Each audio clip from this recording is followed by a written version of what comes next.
good morning once again. Good day sa ating lahat.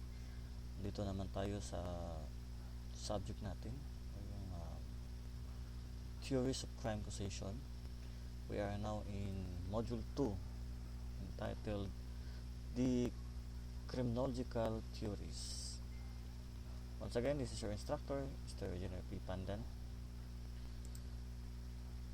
So the objectives of this module, at the end of this module, students will be able to first analyze the characteristics of demonology theory. Second, to determine the criminology school of thoughts. Third, identify the different ideas of demonology and classical theories. So let us begin. So let's start with the module 2.1. This is the demonology theory. So the basis of this theory is religious beliefs. When we say religious beliefs, it involves evil spirit, demons, satanic actions, theology, superstition, supernatural powers. So yun yung basis ng theory nito. It involves religious beliefs. The theorists of this theory are Saint Thomas Aquinas and Saint Augustine.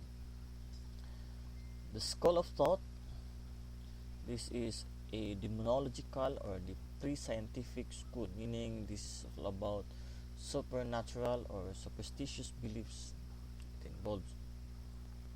The origin of this theory is demonology is the most ancient theory of crime and dates back to pre-scientific age, so way back in long time ago. So this theory is the most when we say ancient, it was being practiced 100 years ago. Okay?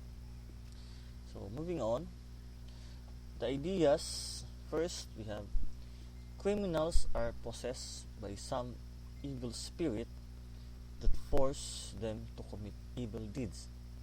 So this theory, ang in-explain nito ng mga theorists are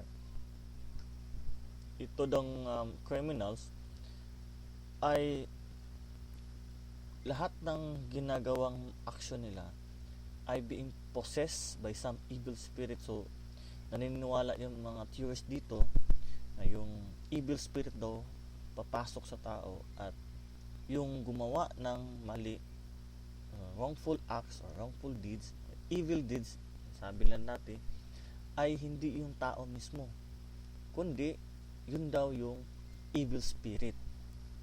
Halimbawa, kung the person ay pumatay ng tao, so based sa theory ng demonology ay yung tao na gumawa nun ay hindi siya yung nag-drive ng ginawa niya na action, kung hindi yung evil spirit. So yun yung explanation. So moving on, another idea, a crime is not a product of free will, but rather it is determined by forces beyond the control of an individual. An example is deterministic approach. So ito dang krimen, as based sa paniniwala ng demonology, the crime is not a product of free will. Pag sinasabi kasing free will, later on we will determine it. Free will kasi is ito yung pagpili o kakayanan ng isang tao na pumili kung ano yung gagawin niya, whether it is wrong or right. Basta yun yung mayroon ang isang tao na mayroon siyang kakayanang pumili sa lahat ng sitwasyon o anong pagkakataon. So sabi ng mga ng theorists ng demonology ay itong krimen ay hindi sa produkto ng pagpili ng tao. Kung hindi, ito yung pag-determine ito ay beyond the force, hindi the control ng tao yung krimen na ginawa niya. base dito sa paniniwala ng demonology. So yun yung ibig sabihin ng sa ganitong idea. So moving on, move on tayo. Next slide. A crime is perceived as a sin, thus a handiwork of the devil or Satan. So, ang krimen daw ay nakikita bilang isang kasalanan. When we see sin, it is a religious mistakes, or when you commit mistakes that is beyond the rules being made by the religious group, we call it sin, or maybe a Bible as a basis, or a Quran in Islam. So when we commit mistakes, we call it sin. So in this idea, yung krimen daw ay nakikita bilang isang kasalanan. So nararapat lang na ito'y is kagagawan ng demonyo, o yung devil, or we call it Satan.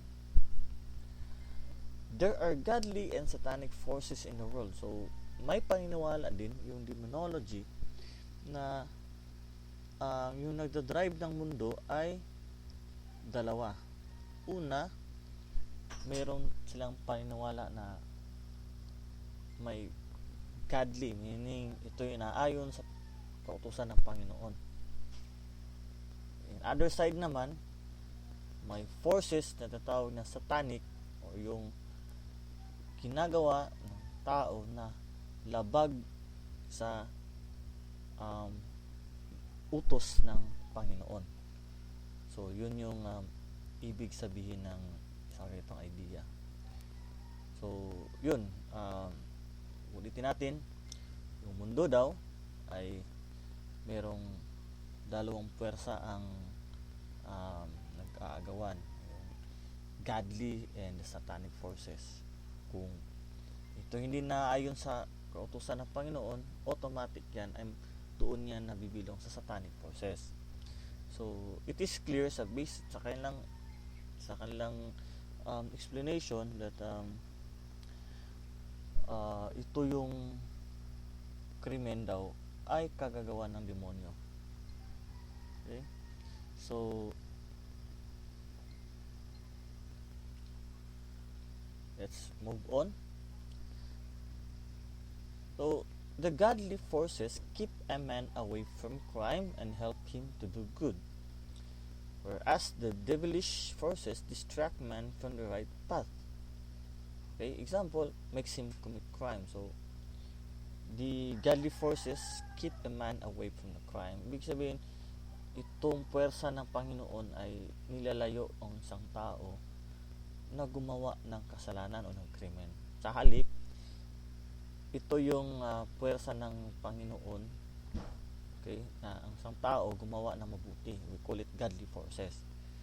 Ito naman mga devilish forces, ito yung sumisira sa kabutihan ng isang tao. So we have observed, so in our present time, although this theory was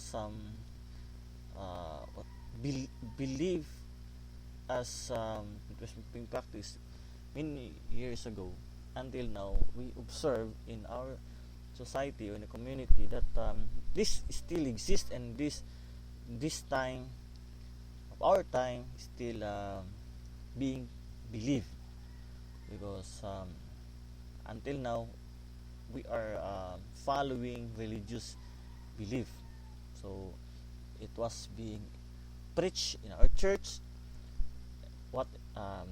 whatever church it is, but it was being preached there, tinuturo sa simbahan na yung pagiging mabuti ay yun yung kautusan ng Panginoon.